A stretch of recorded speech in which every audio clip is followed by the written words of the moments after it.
Good evening दोस्तों। Soni IAS में आपका फिर से स्वागत है। आज हम करेंगे इम्पोर्टेंट इंडेक्स 2024 और 2023 के जो एग्ज़ाम में पूछे जा सकते हैं। सबसे ज़्यादा मोस्ट इम्पोर्टेंट है जो हैंड रिटन है, जहाँ से हमने इजी लैंग्वेज में लिख दिया है। जो क्रॉनिकल है वहाँ से और एक दो सोर्स और है वहाँ से लेके हमने अपनी खुद की लैंग्वेज में लिखा हुआ है, ताकि आपको जल्द से जल्द समझ में आ जाए। ठीक है, क्योंकि मेरा खुद का एग्ज़ाम है इसलिए मैंने इस तरह से प्रोवाइड किया है। तो आप देखें इसको मैंने किस तरह से लिखा हुआ है, क्योंकि अपनी इजी लैंग्वेज में हम जब भी पढ़ते हैं तो बहुत अच्छे तरह से समझ में आ जाता है। इसलिए मैंने आपको अपनी खुद की लैंग्वेज और जो रीजनिंग लैंग्वेज है उसमें याद करने की कोशिश की है, और इसमें वही रखा है जो एग्जामिनर पूछ सकता है। इससे बाहर नहीं जाएगा। अगर इंडेक्स में पूछता है तो इसमें से ही आएगा, इससे बाहर जा ही नहीं सकता। ठीक है, तो आप देखो मैंने क्या किया हुआ है। तो आप स्टार्ट करते हैं, लेकिन इससे पहले एक ज़रूर सूचना देंगे। अगर इसकी अगर पीडीएफ अगर किसी को चाहिए तो मैं उस आप मुझे बस कमेंट में लिख दीजिए, मैं आपको लिंक सेंड कर दूंगा। आप वहाँ से आप जो पीडीएफ है इसकी वो डाउनलोड कर सकते हैं, है ना। ये टोटल हैंडमेड है, मैंने खुद से ही लिखा हुआ है और पहले पढ़ा है फिर उसको लिखा है, और जो जो जो इन्फॉर्मेशन है वो मैंने कलेक्ट करके यहाँ पर लिखी है। ठीक है, तो अभी हम इसको लाइक सब्सक्राइब एंड कमेंट भी करते रहना साथ में, और शेयर भी कर देना ताकि और भी बच्चों को पहुँचे और मुझे भी थोड़ा सा अच्छा लगे, सब्सक्राइब हो लाइक हो। ठीक है, तो अभी हम स्टार्ट करते हैं सूचकांक, है ना, इंडेक्स। अभी सबसे पहले फर्स्ट सूचकांक देखते हैं, है ना। पहला है आपका ग्लोबल जेंडर गैप इंडेक्स 2024 का, है ना।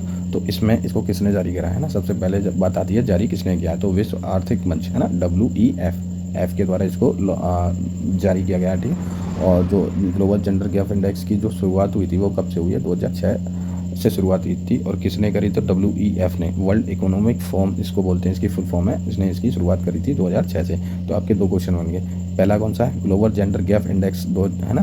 तो ये इसकी शुरुआत कब हुई थी, 2006 से शुरुआत हुई थी। किसने करी थी तो WEF, वर्ल्ड इकोनॉमिक फोरम ने इसकी 2006 में शुरुआत करी। ठीक है, और इसकी रिपोर्ट जारी कौन करता है तो रिपोर्ट वही जारी करता है जिसने इसकी शुरुआत करी, तो विश्व आर्थिक मंच WEF। ठीक है, अब देखते हैं 2024 में भारत की क्या रैंक रही है। भारत की स्थान 2 स्थान फिसल कर नीचे आ गया है, मतलब 2024 में भारत 2 स्थान नीचे चला गया है ना। तो इसकी जो अभी जो 2024 की जो रैंक है वो 129 है, मतलब कि 129वें स्थान पर रहा है भारत 2024 में। जबकि हम देखें 2030 का अगर डेटा देखते हैं तो 127वें स्थान पर रहा है। ठीक है, तो अभी अगर किसी को ये याद नहीं है बस इतना याद रखो, जैसे 2023 में कितनी रैंक थी तो 127 रैंक थी, है ना। तो 2024 में वो 2 अंक फिसल गया, तो 2 अंक फिसल गया है तो पीछे चला गया होगा, तो 129 में क्या हुआ, 2024 में इसकी रैंक आई है। बस इतना ही याद रखें। फिर उसके बाद में इसमें नोट दे रखे हैं, क्योंकि यहाँ से, क्योंकि अभी देखो रिसेंटली में किस तरह से क्वेश्चन बने हैं। देखो अभी हमने बहुत काफ़ी टाइम से यही क्वेश्चन बनते आ रहे हैं कि इसकी रैंक कितनी है, इसकी रैंक कितनी है, इसकी रैंक कितनी है ना। तो इसमें एक स्कोप और बन सकता है कि क्वेश्चन पूछने का आगे अगर एक स्टेप आगे जाता है तो यहाँ से स्टेटमेंट वाइज भी क्वेश्चन दे सकता है ना। स्टेटमेंट में क्वेश्चन कैसे देगा, जैसे आप देखना, जैसे पड़ोसी देश हैं इसके, है ना, पड़ोसी देश हैं, है ना, भारत के पड़ोसी देश हैं, जैसे बांग्लादेश, चीन, भूटान, नेपाल और आपका श्रीलंका, है ना, और एक हो गया आपका पाकिस्तान, है ना। अब यहाँ से क्वेश्चन उसने स्टेटमेंट बना दिया है कि भारत की रैंक बांग्ला, चीन, भूटान से भी अच्छी है, तो क्या हो जाएगा, स्टेटमेंट गलत हो जाएगा। ठीक है, तो क्या हुआ, भारत की जो रैंक है बांग्लादेश, चीन, भूटान, नेपाल, श्रीलंका से ख़राब रही है। ठीक है, सिर्फ और सिर्फ पाकिस्तान से अच्छी है ना। बस इतना इसमें रखना है, पाकिस्तान से अच्छी है और बाकी जो पड़ोसी देश हैं भारत के उनसे बेकार है, ख़राब है ना। तो ये स्टेटमेंट बन सकता है, इनमें से कोई एक देश दे देगा और उसको वहाँ से रख देगा और बता देगा कि इनसे अच्छी रिपोर्ट है, तो क्या हो जाएगा, गलत हो जाएगा। सिर्फ क्या रखना है कि पाकिस्तान से अच्छी है, बांग्लादेश, चीन, भूटान, नेपाल से ख़राब है, तो यहाँ से स्टेटमेंट बनने का चांसेस हो सकता है अगर एक स्टेप आगे जाता है एग्जामिनर। ठीक है, तो ये हमने बताया इसलिए क्योंकि अभी जो पेपर का एनालाइज कर रहे हैं तो स्टेटमेंट वाइज भी क्वेश्चन दे रहे हैं, है ना। तो बहुत काफ़ी बार पूछ लिया गया है कि इंडेक्स में रैंक कितनी है, क्या है, किसने जारी किया। अब इस तरह का क्वेश्चन नहीं पूछा तो एक स्टेप जा सकता है वो कि इस तरह से क्वेश्चन पूछ ले, तो हमें पहले से ही प्रिपेयर रहना है ना। तो फिर देखते हैं नेक्स्ट देते हैं। इसमें 4 क्षेत्रों को शामिल करते हैं, इसमें 4 क्षेत्र शामिल किए हैं। एक तो आपका आर्थिक भागीदारी एवं अवसर, शैक्षिक प्राप्ति, स्वास्थ्य और राजनीतिक सशक्तिकरण, है ना, ये हमने इसमें शामिल किया। फिर आता है आपका नेक्स्ट रिपोर्ट देखते हैं, नेक्स्ट रिपोर्ट नंबर 2, विश्व निवेश रिपोर्ट, है ना। विश्व निवेश रिपोर्ट देखते हैं, इन्वेस्टमेंट रिपोर्ट देखेंगे, वर्ल्ड इन्वेस्टमेंट रिपोर्ट। इसमें जारी किसने किया था है तो अंकटार द्वारा इसको जारी किया जाता है। ठीक है, भारत में FDI 2% से घटकर कितना हो गया, 1.3 ट्रिलियन हुआ है ना, कब 2023 में हुआ है। ठीक, तो इसका भी स्टेटमेंट भी क्वेश्चन बनेगा। कैसे बनेगा, देखो इसमें आप क्वेश्चन देगा भारत का जो निवेश है ना, वैश्विक निवेश है, उसमें 2% की बढ़ोतरी देखी गई है ना। तो कितना हो गया, 2.57 ट्रिलियन हो गया है ना 2023 में। तो क्या क्या हो जाएगा, स्टेटमेंट गलत हो जाता है। तो राइट स्टेटमेंट के लिए क्या कहेगा कि भारत में एफडीआई 2% घटकर 1.3 ट्रिलियन हो गया है 2023 में। तो ये आपका स्टेटमेंट सही हो जाएगा। फिर आता है आपका अंकटाट। अंकटाट के बारे में जानते हैं। तो अंकटाट की स्थापना जो हुई थी वो 1964 में इसकी स्थापना हुई और यह एक अंतर सरकारी संगठन है। मुख्यालय का पता है स्विट्जरलैंड जिनेवा में इसका मुख्यालय अंकटाट का है ना। तो इसको एक बार याद भी रखना। नेक्स्ट न्यूज़ देखते हैं, पर्यावरण प्रदर्शन सूचकांक। अब आता है तीसरा, पर्यावरण प्रदर्शन सूचकांक में 2024 में भारत की रैंक क्या है। अब इस पहले देखेंगे इसको जारी किसने किया। यूएसए का एक येल विश्वविद्यालय है जिसने पर्यावरण कानून व नीति केंद्र द्वारा इसको जारी किया जाता है ना। तो अगर ये पूछ लेता है कि पर्यावरण प्रदर्शन सूचकांक 2024 किसने जारी किया, तो बस इतना याद रखना है, इसमें से यूएसए का येल विश्वविद्यालय है ना। जैसे ही ऑप्शन में आए यूएसए का येल विश्वविद्यालय, सीधा टिक लगाना है ना। इसकी रैंक किसकी है, सबसे फर्स्ट रैंक है एस्टोनिया, सबसे पहली रैंक पे आता है। सबसे अच्छा प्रदर्शन किया। दूसरे नंबर आपका आता है लग्जमबर्ग, तीसरा आता है जर्मनी, ठीक है। और जो भारत की जो रैंकिंग है 176 रैंक रहता है भारत का। कितने देशों में से, 180 देशों में से 176 जो रैंक है वो भारत की है ना, पर्यावरण प्रदर्शन सूचकांक 2024 में, जिसमें भारत की रैंक जो है परफॉर्मेंस सबसे खराब रही है, मतलब मोस्टली खराब ही रही है। 4 स्टेप ऊपर है, बाकी का पूरा खराब ही है। फिर आता है बाल पोषण रिपोर्ट 2024, इसको जारी किया है यूनिसेफ द्वारा, इसको जारी किया गया है। सिर्फ इतना ही याद रखना है क्योंकि इसमें कुछ था नहीं डेटा लिखने लायक, क्योंकि वो पूछे इसलिए मैंने नहीं लिखा है। बस इतना लिखा है कि जारी किसने किया, यूनिसेफ ने जारी किया है। फिर आता है आपका सतत विकास रिपोर्ट 2024, भारत की रैंक कितनी है, 109वें स्थान पर है। बस इतना याद रखना है कि जो सस्टेनेबल डेवलपमेंट रिपोर्ट 2024 है, भारत की रैंक कितनी रही है उसमें, 109 जो रैंक है वो भारत की है, ठीक। फिर आपका विश्व मत्स्य पालन एवं जलीय कृषि में स्थिति क्या है 2024 में, रिपोर्ट किसने जारी करी, तो FAO द्वारा जो फूड एग्रीकल्चर ऑर्गेनाइजेशन है, इसने इसकी विश्व मत्स्य पालन एवं जलीय कृषि की स्थिति की रिपोर्ट जारी की है। अब FAO की स्थापना हुई तो 16 अक्टूबर 1945 में FAO की स्थापना हुई और मुख्यालय कहाँ है इसका, रोम इटली में इसका मुख्यालय है FAO का। इसमें किसकी बात हो, तो ब्लू ट्रांसफॉर्मेशन इन एक्शन पर ध्यान केंद्रित किया गया है। कौन सी में, मत्स्य पालन जलीय कृषि की स्थिति रिपोर्ट में किस पर सबसे अधिक ध्यान केंद्रित किया जाता है, तो ब्लू ट्रांसफॉर्मेशन इन एक्शन पर ध्यान केंद्रित किया है ना। FAO ने 2021 में इसको पेश किया था। फिर आता है आपका, जैसे भारत की मछली उत्पादन में अगर स्थिति देखते हैं भारत के, है ना, तो कौन से स्थान पर आया, तो तीसरे स्थान पर आया, तो विश्व का, ठीक। तो अगर UPPCH अगर स्टेटमेंट वाइज अगर क्वेश्चन बना सकता है तो यहाँ से भी बना सकता है कि भारत की जो मछली उत्पादन में है वो दूसरे स्थान पर आता है। तो क्या हो जाएगा, गलत हो जाएगा। तो कौन से स्थान पर आता है, तीसरे स्थान पर आता है। अगर जलीय कृषि के अनुसार देखें कि जलीय कृषि किस में अधिक होती है, तो चीन के बाद दूसरा स्थान भारत का आता है जलीय कृषि में। अगर पूछता है कि जलीय कृषि में सबसे टॉप वाला स्थान किसका आता है, चीन, और उसमें सेकंड वाला आता है भारत का स्थान आता है। जबकि मछली उत्पादन में तीसरे स्थान पर आता है। मछली उत्पादन में पहले स्थान पर चीन आता है, ठीक है, कौन आता है, चीन आता है। दूसरे स्थान पर आपका इंडोनेशिया आता है और तीसरे स्थान पर आपका भारत आता है, क्योंकि ये अभी चर्चा में रही थी इसलिए क्वेश्चन पूछ सकता है। फिर आता है सिप्री की रिपोर्ट आई, सिप्री ईयरबुक 24 की रिपोर्ट आई है ना। इसमें Stockholm peace of research and institute की बात करता है। इसमें परमाणु संपन्न देश हैं जैसे USA, Russia, China, India, UK, Israel, Pakistan, France और उत्तर कोरिया, है ना। अब ये देखो, अब इसमें हमें याद करने का सबसे बड़ा तरीका अच्छा कौन सा है, जो ज़्यादा से ज़्यादा लड़ाई करते रहते हैं, एक्सपेक्शन टू इंडिया, ठीक है। इस इंडिया को छोड़ के जो सबसे ज़्यादा लड़ाई करते रहते हैं एक दूसरे के साथ में, तो उनके पास ही 9 परमाणु जो संपन्न देश हैं। कैसे, USA सबको लड़ाता रहता है, रसिया, ठीक है, ये भी लड़ता है, रूस यूक्रेन से लड़ाई चल रही है, चाइना इधर उधर अपने छोटे देशों को भड़काता रहता है, धमकाता रहता है, वहीं UK, है ना। फिर आता है इजराइल अभी फिलिस्तीन का वर्ल्ड वॉर चल रहा था। पाकिस्तान, इंडिया पाकिस्तान और अफगानिस्तान पाकिस्तान का भी हो चुका है अब तो। फ्रांस और जर्मन वगैरह ये पहले लड़ी हुई थी। उत्तर कोरिया ये मतलब क्लोज इकोनॉमी है, ये अपने देश पर पूर्ण रूप से कंट्रोल किए हुए है ना। अगर इस पर हमला करता है तो वो सीधा मिसाइल दाग देगा, है ना। तो फिर इसमें परमाणु हथियारों की जो जानकारी है वो शेयर करते हैं। बस इतनी सी ही इसमें बात की गई है। फिर आता है आपका हेनले पासवर्ड इंडेक्स 2024, है ना। हेनले पासवर्ड इंडेक्स 2024 इसमें क्या होता है, इसमें होता है कि जैसे कि बिना भी जाके कितनी कंट्रीज़ में आप भ्रमण कर सकते हो, घूम सकते हो ना, तो उस चीज़ को दिखाता है, मतलब भरोसे को दिखाता है।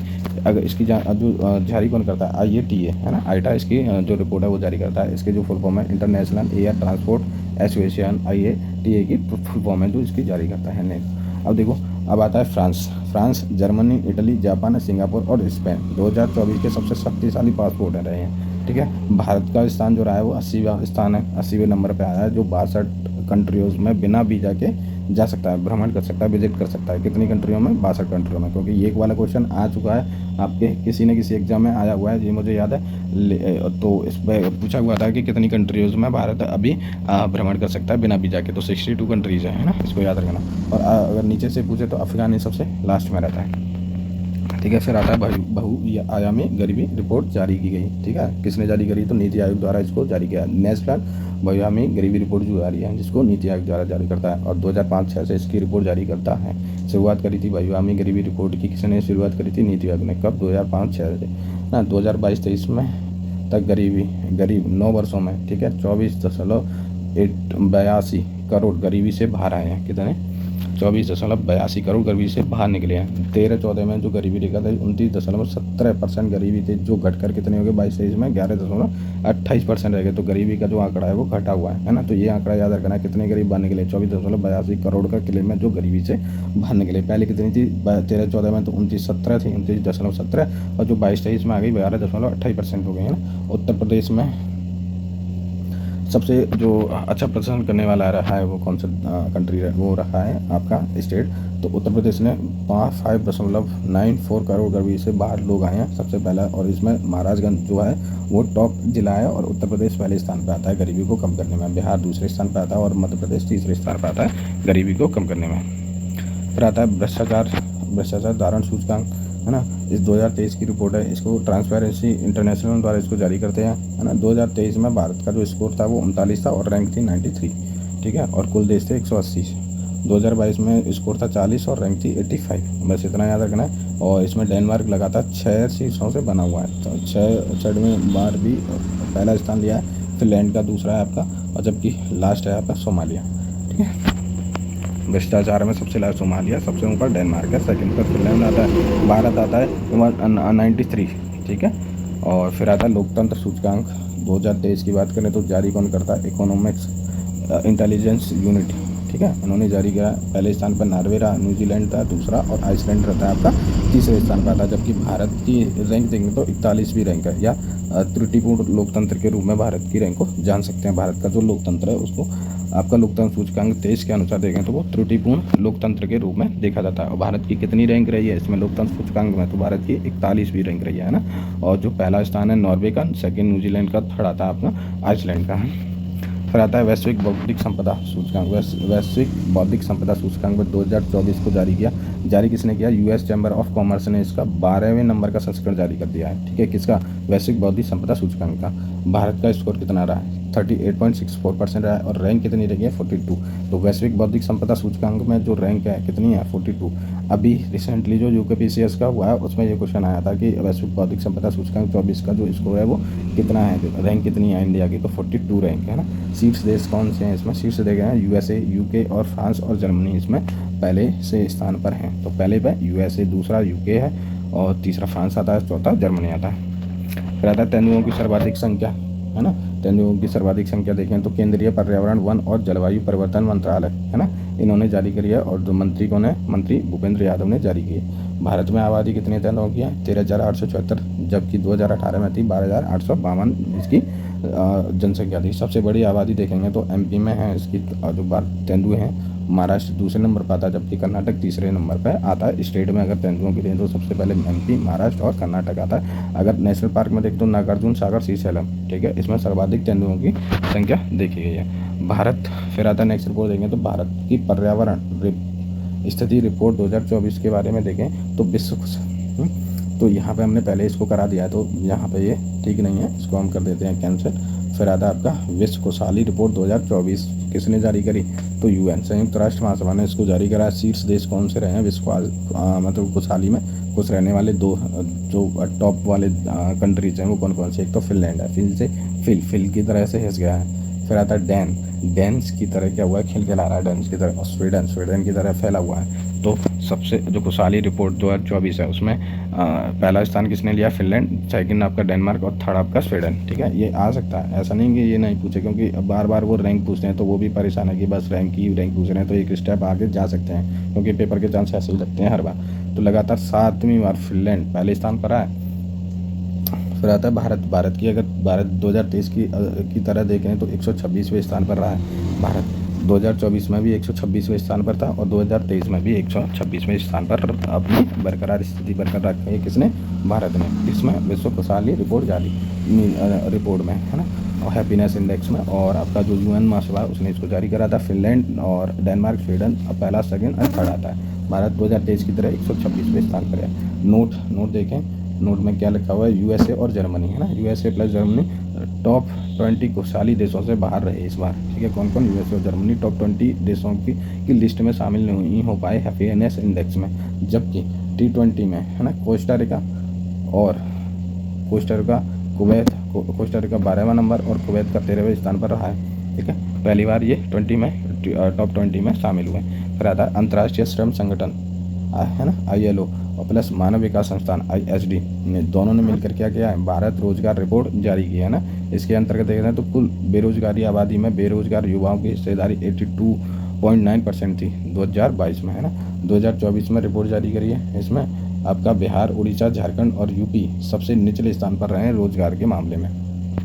ठीक है, फिर आता है आपका वायु गुणवत्ता रिपोर्ट 2023 के बारे में देखें तो जारी किसने किया है, इसको स्विस संगठन, ठीक है, IQ एयर द्वारा इसको जारी किया है। वायु गुणवत्ता रिपोर्ट किसने जारी की है, स्विस संगठन IQ एयर द्वारा जारी की है। दिल्ली है ना, दिल्ली 2018 से लगातार चौथे वर्ष विश्व की सबसे प्रदूषित राजधानी रही है। 2018 से दिल्ली अब तक 2023 तक सबसे प्रदूषित राजधानी रही है। ये तमगा उसने ले रखा है भाई। फिर आता है आपका वर्ल्ड प्रेस फ्रीडम इंडेक्स 2024 की रिपोर्ट जारी किसने की, रिपोर्ट विदाउट बोर्ड द्वारा इसको जारी किया गया है। 21वां संस्करण था इसका भारत में है ना, 180वें देश में 159वें स्थान पर रहा है। कौन, भारत 2023 में। ठीक है, भारत की जो स्थान था वो 161 था, जबकि अभी जो है फिलहाल 2024 में 159वें स्थान पर रहा है। ठीक है, तो दोनों याद रखना है, 23 में कितना था 161 और जो 24 में है 159। ठीक है, रैंक है। अगर पहला, दूसरा, तीसरा देखें तो पहला रहा है आपका Norway, world press freedom index में पहला नॉर्वे, दूसरा डेनमार्क रहा था और तीसरा आपका स्वीडन रहा है। ठीक है, पर आता है भारत में मैक्रो के बारे में भी देख लेते हैं भाई, थोड़ी सी न्यूज़ थी इसलिए हमने लिख दिया। तो सर्वाधिक जो मैक्रो हैं आपके, थोड़ा सा रिसेंटली न्यूज़ में चल रहा था जो मैक्रो का एरियाज़, तो हो सकता है मैं भी पूछ ले कि जो स्टेट के बारे में पूछ ले कि स्टेट में किस स्टेट में सर्वाधिक जो है मैक्रो है, तो उनके बारे में एक बार देख लेते हैं। सबसे ज़्यादा पश्चिम बंगाल में जो कि 42% के समथिंग है। फिर आता गुजरात में आपका, और फिर उसके बाद आता अंडमान निकोबार द्वीप समूह। ठीक है, फिर देखते हैं ग्लोबल पीस इंडेक्स 2024 में अगर जो 18वें नंबर पर रहा है। ठीक है, 18वें नंबर का ग्लोबल पीस इंडेक्स रिपोर्ट 2024 जारी की है, 18वें नंबर की है ना। इसमें जो अगर देश देखें तो सबसे शांतिपूर्ण देश कौन सा आपका, आइसलैंड सबसे शांतिपूर्ण, दूसरा आयरलैंड, तीसरा ऑस्ट्रेलिया था, जबकि चौथा न्यूजीलैंड का है। ठीक है, और सबसे कम शांति यमन, सूडान, साउथ सूडान और अफगानिस्तान और यूक्रेन। यहाँ से क्वेश्चन पूछ सकता है कि सूडान अभी रिसेंटली चर्चा में रहा था, किस कारण से चल रहा था, यमन किस कारण से चर्चा में रहा है, साउथ सूडान किस कारण से रहा है, पाकिस्तान किस में, यूक्रेन किस में है। तो सिंपल सा ऑब्जेक्शन होगा कि किसी में आंतरिक अशांति है, तो किसी में युद्ध है, किसी में कुछ है, किसी में कुछ है। तो आप इस तरह से इसका आंसर दे सकते हैं। फिर आता आपका वैश्विक लैंगिक अंतराल सूचकांक 2024 के बारे में देखते हैं।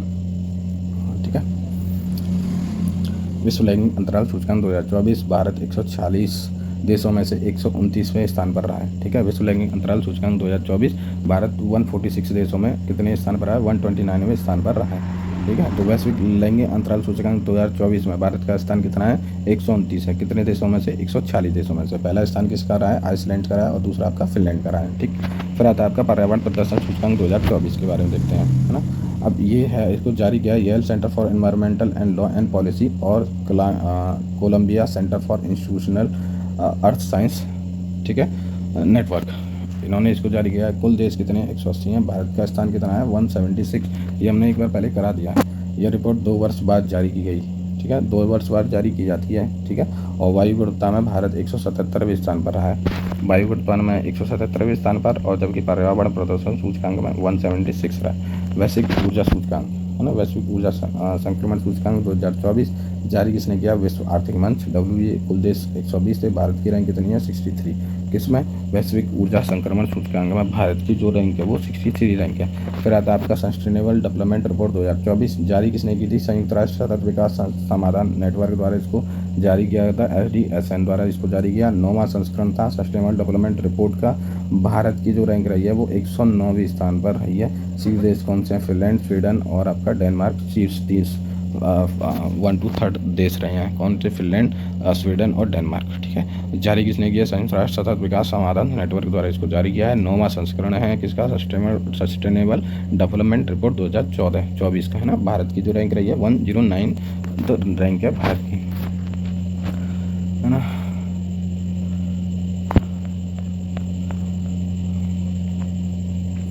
और देखो ये इसमें थोड़ी सी एडिशनल जो इन्फॉर्मेशन है वो हमने यहाँ पे दे रखी है। जैसे भारतीय प्रतिभूति एवं विनिमय बोर्ड से भी है ना, ये थोड़ा सा चर्चा में रहा था और यहाँ से क्वेश्चन बनने के चांसेस है। तो भारत की प्रतिभूति विनिमय बोर्ड की जो अधिनियम है वो 1992 के प्रावधानों के तहत 12 अप्रैल 1992 को स्थापित है ना वैधानिक निकाय बन गया था। कब?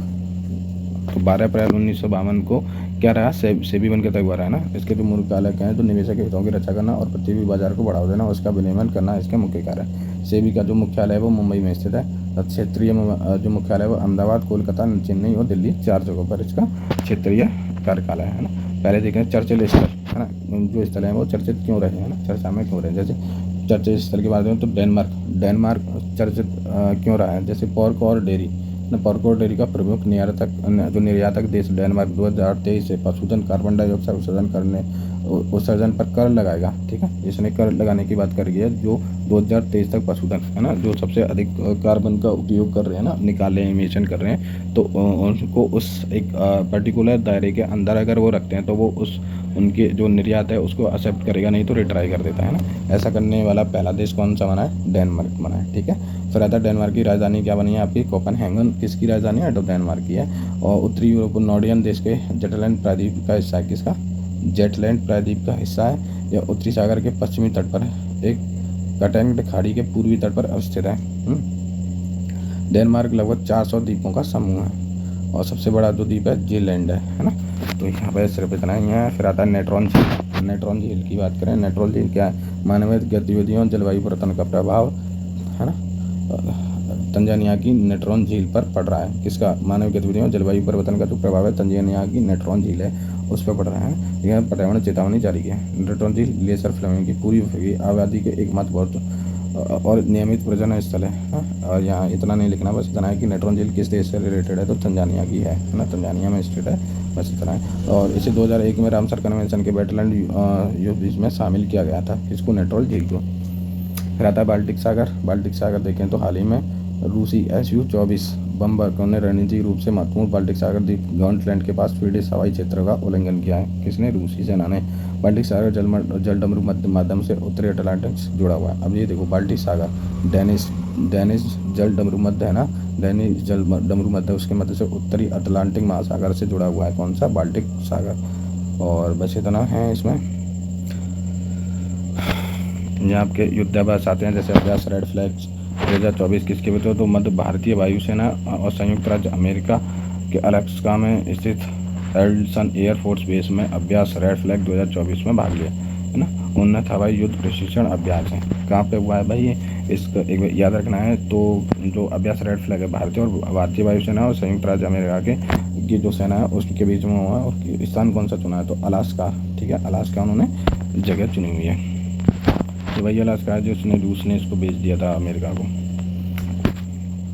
अभ्यास ओपेक्स क्या 2024 में भारतीय वायुसेना और जो भारत की वायुसेना और मिस्र की वायुसेना के बीच ने ओपेक्स अभ्यास में बड़ा भाग लिया। ठीक है, बस इतना इसमें याद रखना है। फिर आता है जापान समुद्री अभ्यास। जापान और भारत समुद्री अभ्यास जिमैक्स 2024 11 जून 2024 को भारतीय नौसेना का स्वदेशी stealth frigate INS Shivalik Japan Bharat समुद्री अभ्यास 24 में भाग लेने के लिए जापान के योकोसुगा पहुंचा है। ठीक है, बस इतना ही इसमें है आज के लिए, बस इतना, क्योंकि जो मोस्ट इम्पोर्टेंट है वो हमने यहाँ पर करा दिए गए हैं। इससे बाहर कुछ भी नहीं आएगा, आप भले ही आप कुछ भी पढ़ते रहो। पढ़ने से कभी रुकता नहीं है और ना ही मन भरता है। आप पढ़ते रहो क्योंकि एक्स्ट्रा बर्डन ही लगेगा, इससे अलावा कुछ नहीं है। अगर क्वेश्चन पूछेगा तो वो यहीं से पूछेगा, क्योंकि मैंने सारा निचोड़ इसी में लिख दिया।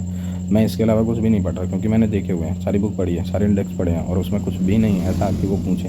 और सबसे जो ट्रेंडिंग में चलते हैं वो यही चलते हैं। अगर क्वेश्चन भी बनाता है तो UPPCS है या UPSC है, दोनों ये जो क्वेश्चन बनाते हैं ना, पहले हम सोचते हैं कि डीप में पूछता है, लेकिन वो डीप में नहीं पूछता है, वो सबसे ओवरऑल बेसिक नॉलेज पूछता है। तो वो देख लेता है कि बच्चे को इतना पता है कि नहीं पता है। ठीक है, तो आज के लिए बस इतना ही समाप्त करते हैं इस वाली क्लास को। आप इसको दोस्तों में शेयर और लाइक एंड सब्सक्राइब भी करना दोस्तों।